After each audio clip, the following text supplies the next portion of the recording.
diante dos meus olhos, não dando ouvidos à minha voz, então me arrependerei do bem que planejava fazer-lhe.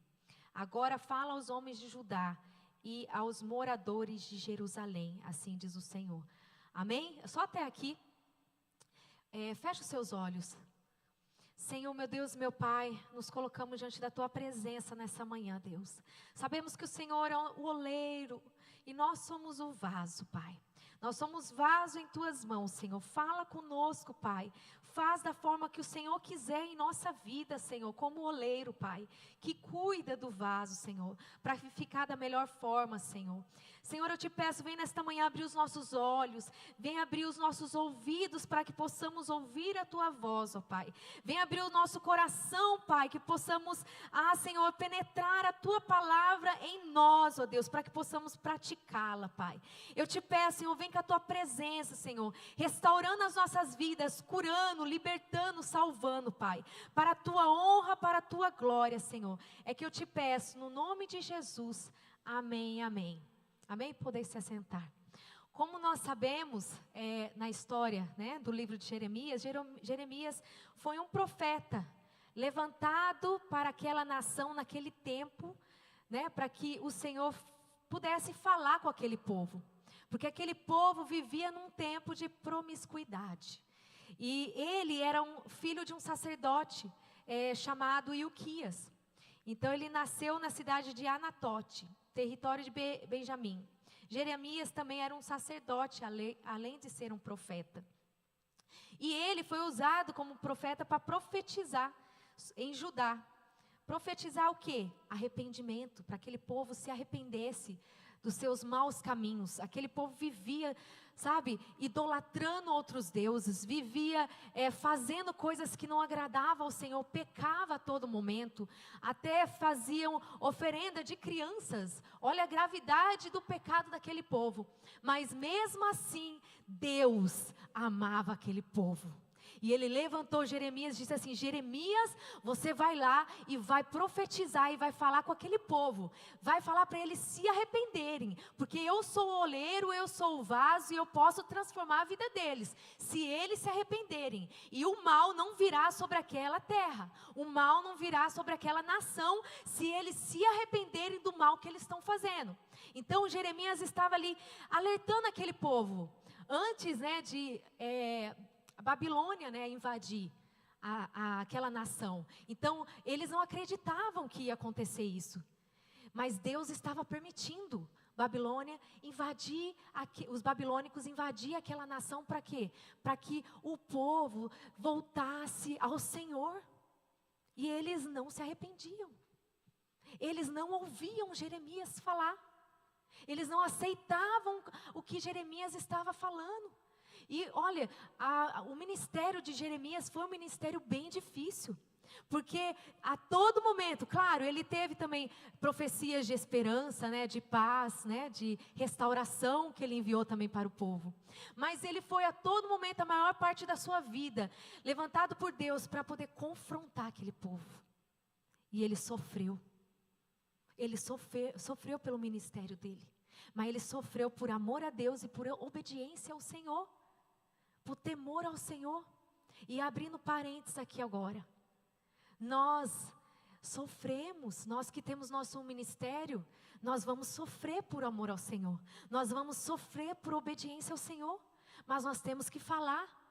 Não importa se o Senhor está te levantando ou se o Senhor te levantou como um profeta ou como alguém que vai confrontar pessoas, que vai alertar pessoas, que vai discipular pessoas.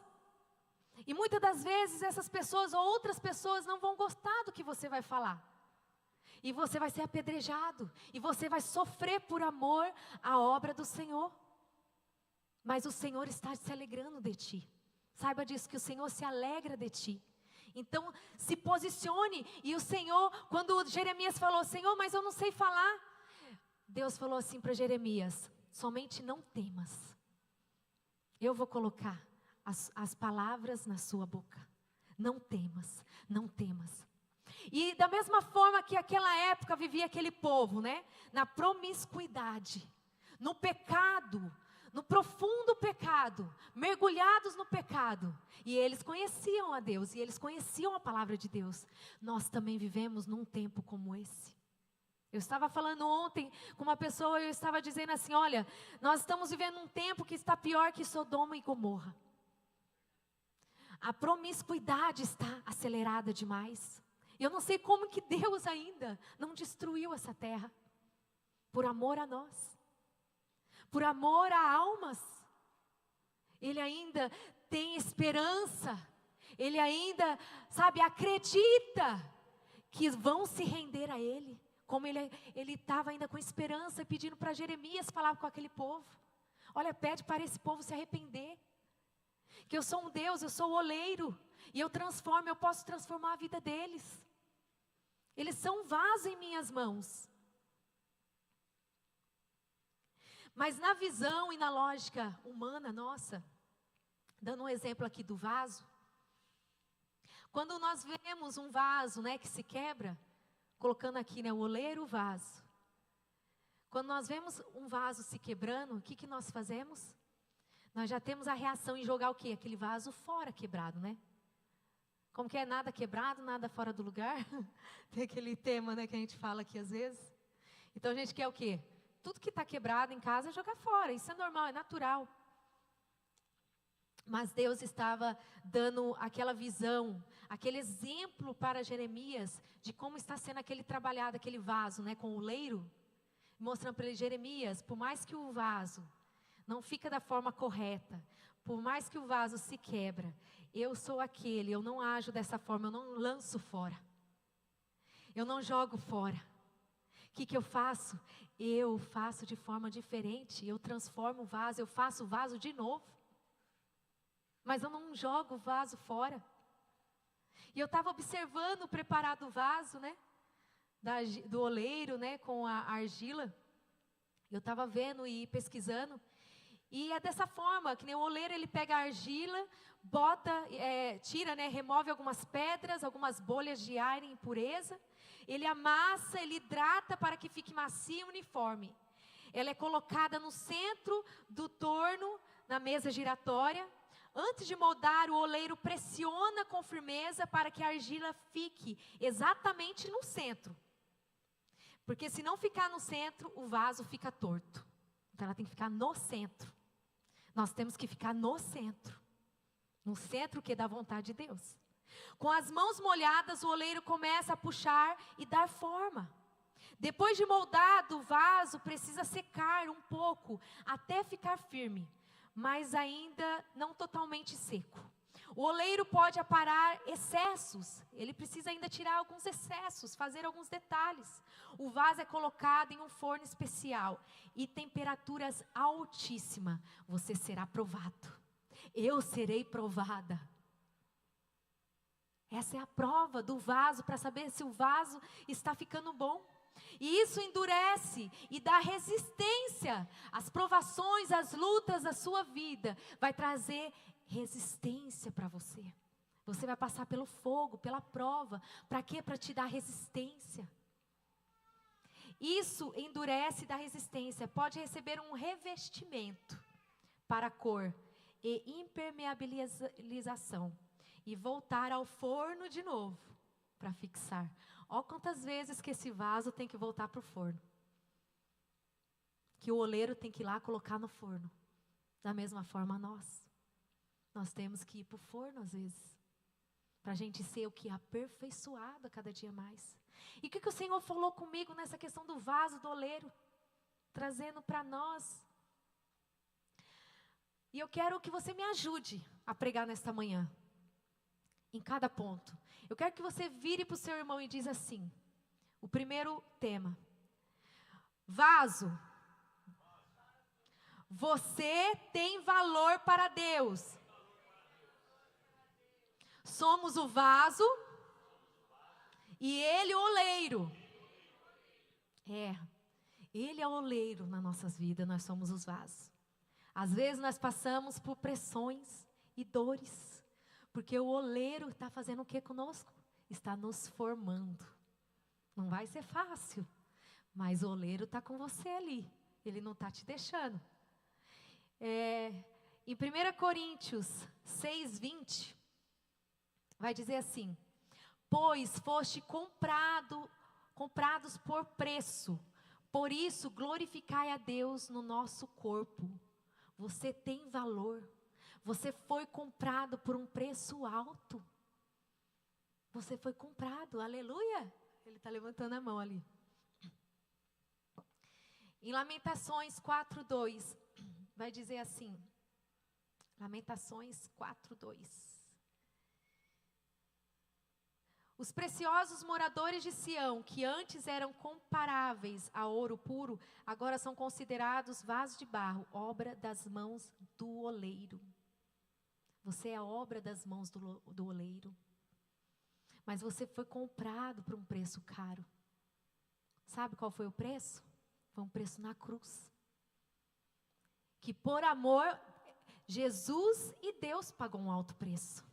Deus pagou o preço por sua vida, de que forma?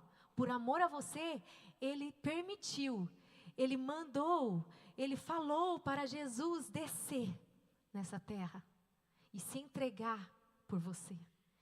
Então, Deus teve que entregar o maior valor que Ele tinha, que era Jesus, por amor a você, por amor a mim.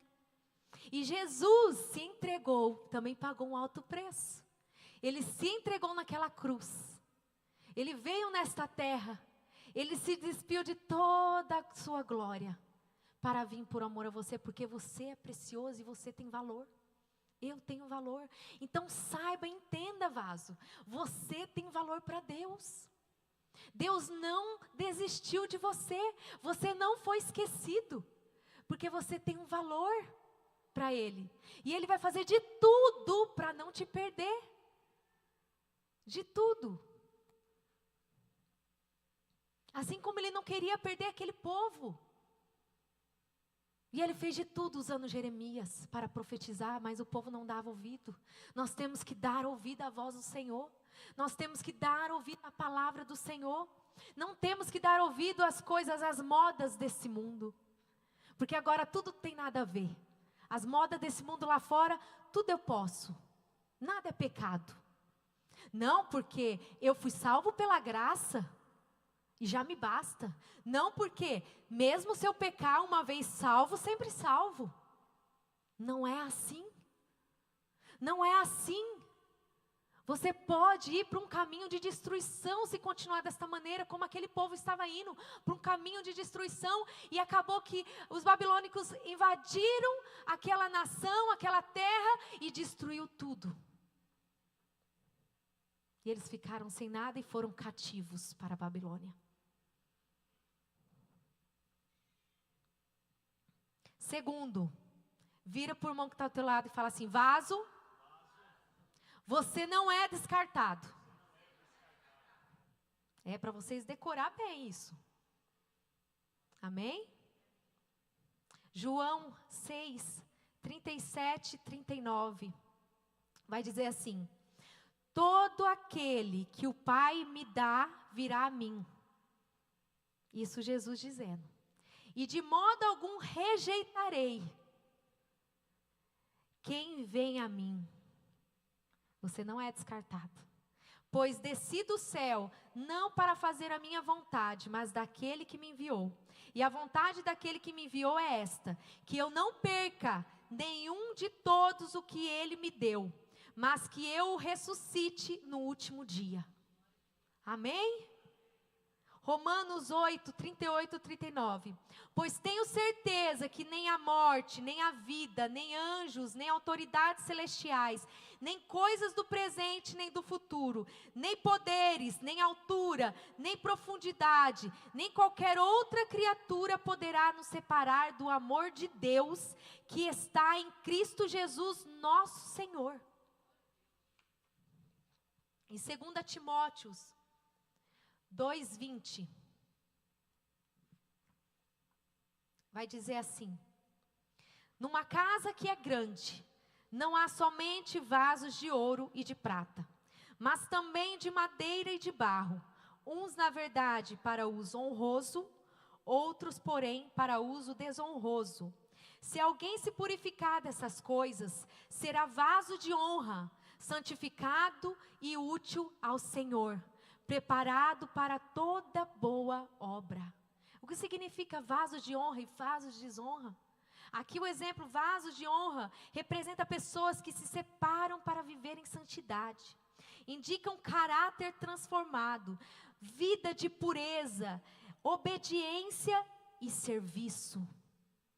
Você quer ser esse vaso de honra? Deus não esqueceu de você. Você não é descartado, mas você precisa se posicionar para ser um vaso de honra.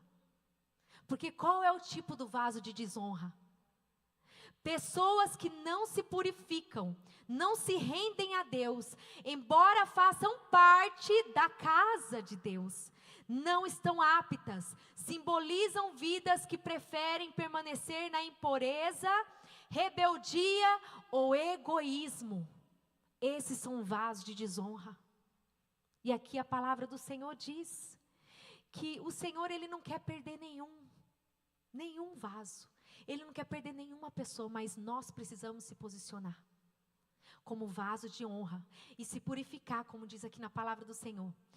Será vaso de honra, santificado e útil ao Senhor. Para o quê? Preparado para boa obra.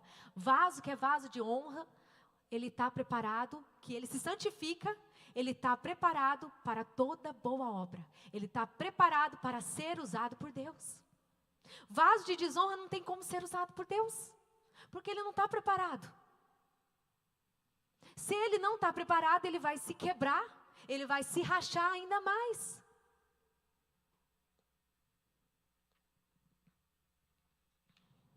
Amém? Há momentos em que falhamos, pecamos ou somos feridos. Mas Deus, Ele não joga fora o vaso quebrado. Ele quer restaurar o vaso quebrado. Mesmo que você pecou, mesmo que você foi um vaso de desonra, mas você se arrependeu, mas se você se colocou na posição, se posicionou, se entregou ao Senhor de todo o teu coração, rasgou as suas vestes, foi para os pés do Senhor, Ele tem como restaurar o vaso quebrado.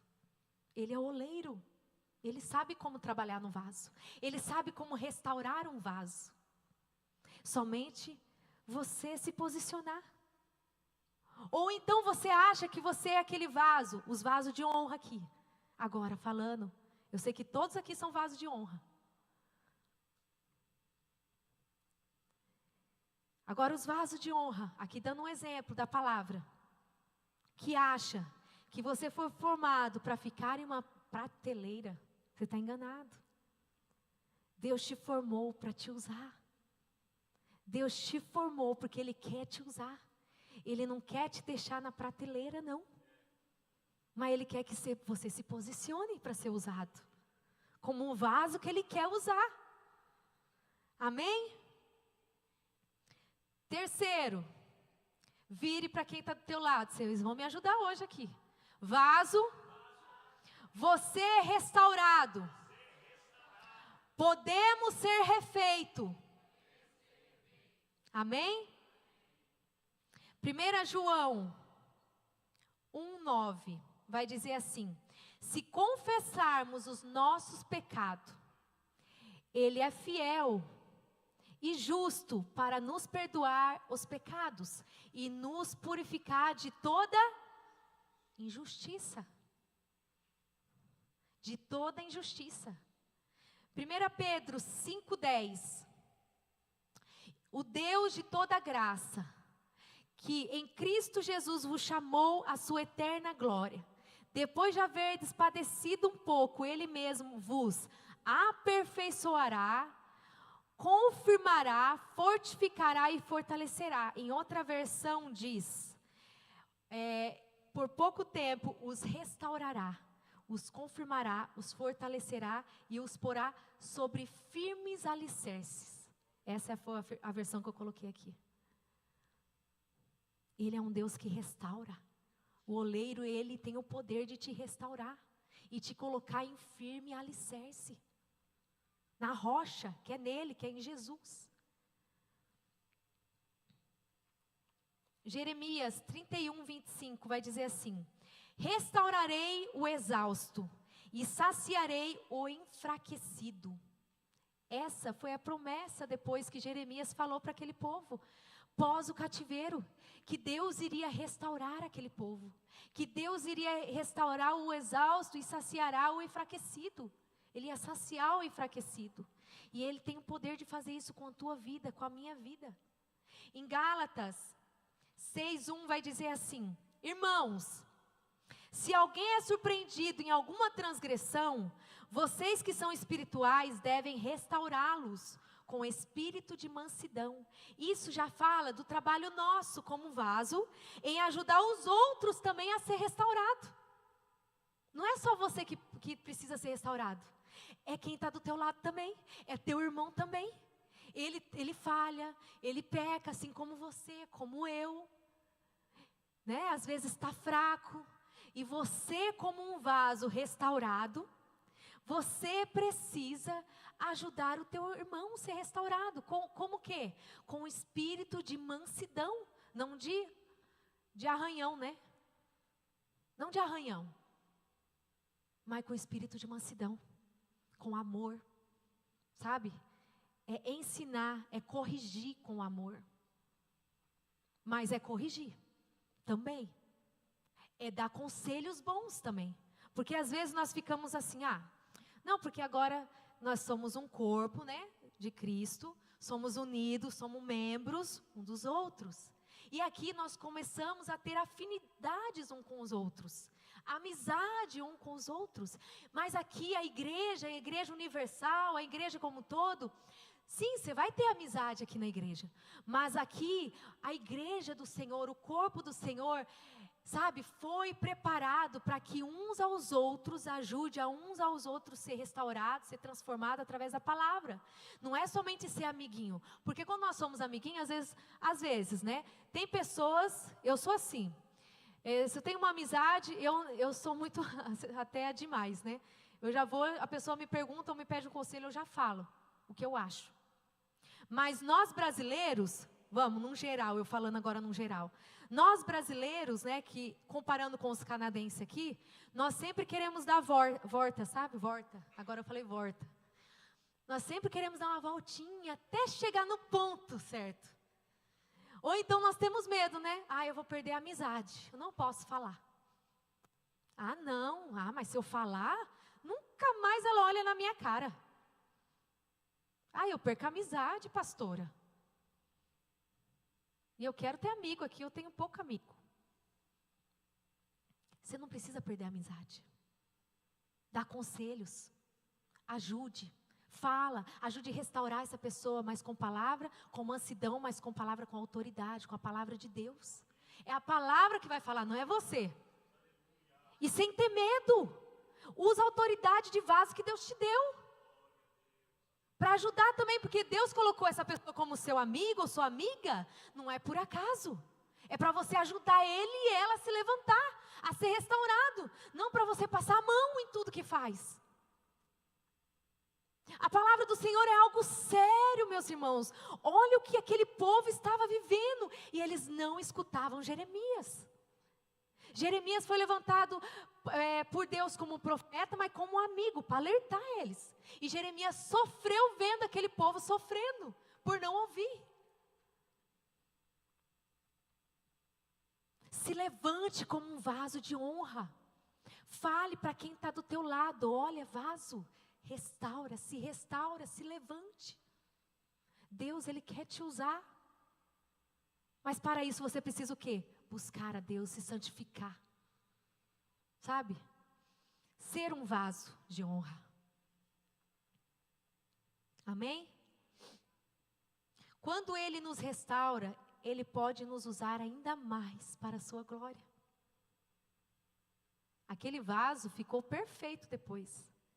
Porque no processo do oleiro, ele começou a ficar torto, ele começou, né, querer quebrar. Só que o oleiro não jogou aquele barro fora, aquela argila fora. Ele usou a mesma argila. Para o quê? Para restaurar num vaso novo. Deus vai usar a sua vida. Deus vai restaurar a sua vida num vaso novo. todos nós precisamos ser vaso novo todos os dias da nossa vida, porque ninguém é perfeito. E outra, nós falhamos. Se a gente não falhasse nunca mais, sabe onde a gente estava? A gente já estava no céu já. Deus já ia falar, olha, essa daí é santa, não precisa mais estar aqui na terra. Deixa eu levar ela comigo. Quem quer morrer? Eu não quero. Mas também eu quero santificar. E temos que santificar. Porque sem a qual ninguém verá o Senhor. Né? Mas lembre, você é restaurado. Você pode ser refeito. Primeiro ponto que a gente leu. Você tem valor. Vaso, você tem valor para Deus. Nós somos o vaso e Ele o oleiro.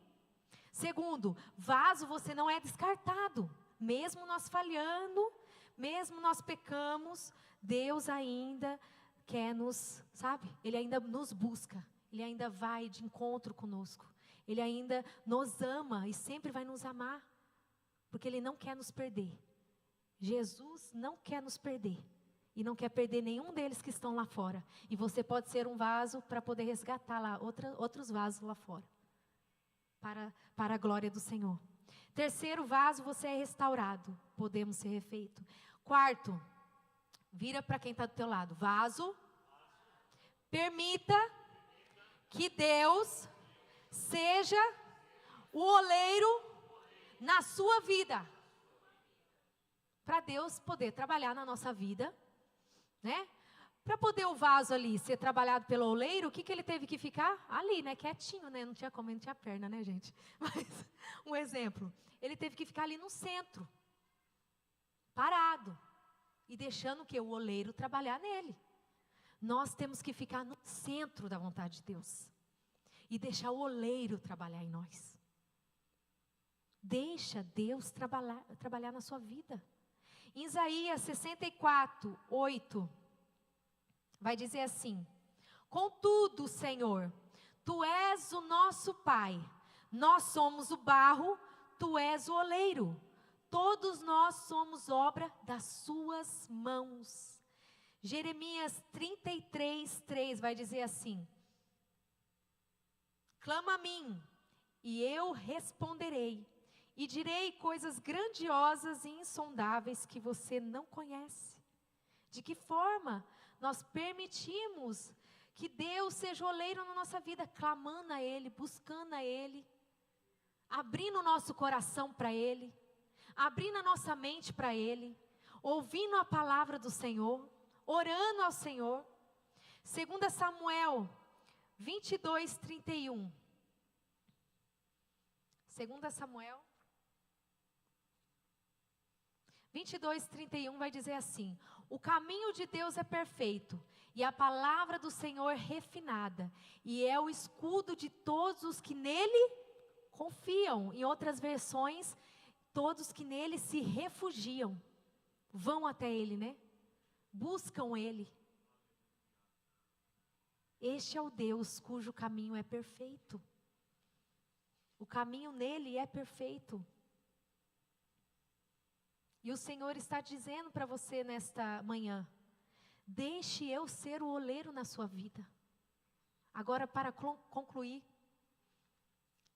Deus não se esqueceu de você.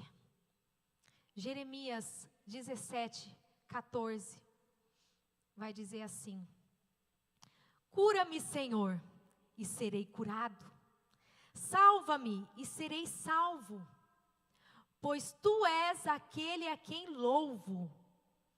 Em Isaías 49, 15, vai dizer assim: haverá mãe que possa esquecer do seu bebê, que ainda mama, e não ter compaixão do filho que gerou? Embora ela possa se esquecer dele, eu não me esquecerei de você. Pode uma mãe esquecer do seu filho? Quem acha que pode? As mães aí de plantão falam que não, né? Não quer levantar a mão e falar que a mãe pode esquecer do filho. Mãe pode esquecer do filho sim, viu?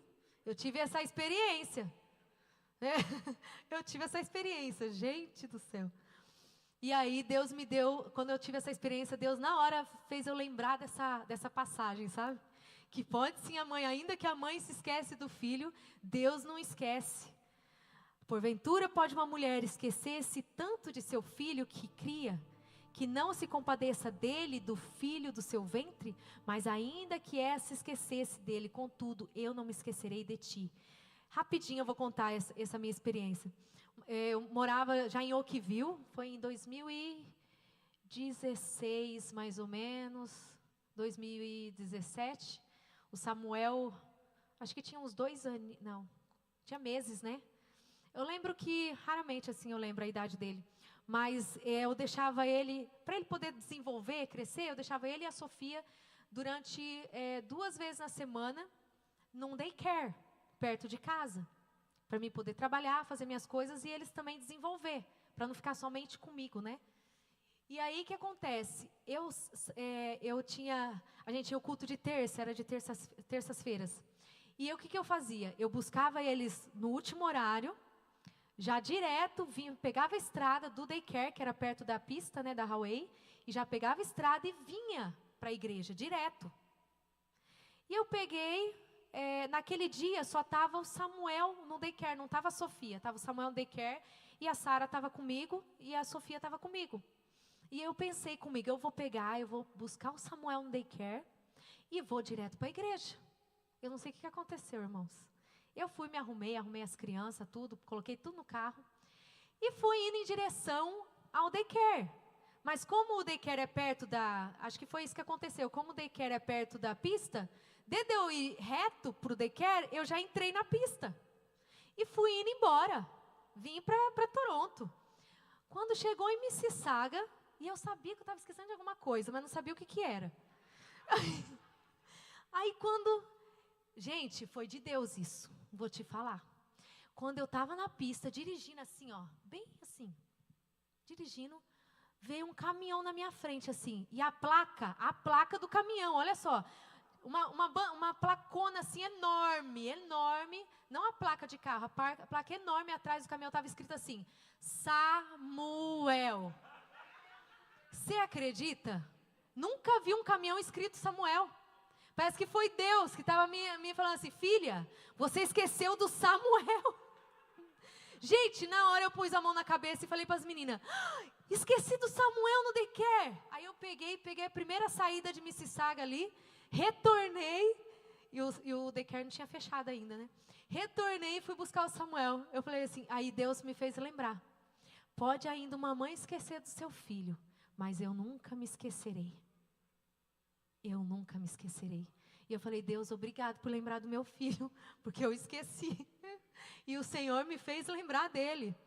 Então, assim, é muito assim, essa história ficou marcada na minha vida. E Deus fala, assim, conosco em pequenas situações. Deus usou ali Jeremias, profeta, para falar com o povo, mas em pequenas situações. Olha só de que forma que Deus usou para falar com Jeremias, para falar com o povo. Deus falou para Jeremias, Jeremias, vai lá até o oleiro, onde faz o vaso, que eu quero falar com você. Então dê valor às pequenas coisas, porque Deus fala através também das pequenas coisas. No seu dia a dia, na sua casa, sabe, no seu trabalho, na sua família, no momento que você está ali, Deus fala com você. E aí, para encerrar essa conclusão, e eu quero te deixar aqui essa palavra, sabe, ainda que você se sente sozinho, ainda que as pessoas se esquecem de você, ainda que a sua família se esquece de você, Deus, Ele não esqueceu de você. Ainda que você pecou e te abandonaram, ainda que você pecou, falhou e esqueceram, te abandonaram, Deus, Ele não esquece de você. Deus, Ele não te abandona. Ele não se esqueceu de você. Ele está contigo, Ele está te chamando todos os dias. Vaso, deixa o seu oleiro na sua vida. Vaso, eu quero te usar. Vaso, se entrega a mim. Vaso, se arrependa dos seus pecados. Vaso, se converte a mim e eu tenho poder como oleiro de te restaurar. De restaurar como um vaso novo, um vaso de honra. Amém? Se coloca de pé, por favor. Obrigado, Jesus, por esta palavra. Obrigado, Senhor, por ser o oleiro na nossa vida. Obrigado, Senhor, por nos dar oportunidade, Pai. Oportunidade, Senhor, todos os dias, porque a sua misericórdia se renova a cada manhã. Obrigado, Senhor, por ser o Deus na nossa vida. Deus só queria uma coisa daquele povo, queria obediência, queria santificação. Não queria que aquele povo adorasse outros deuses.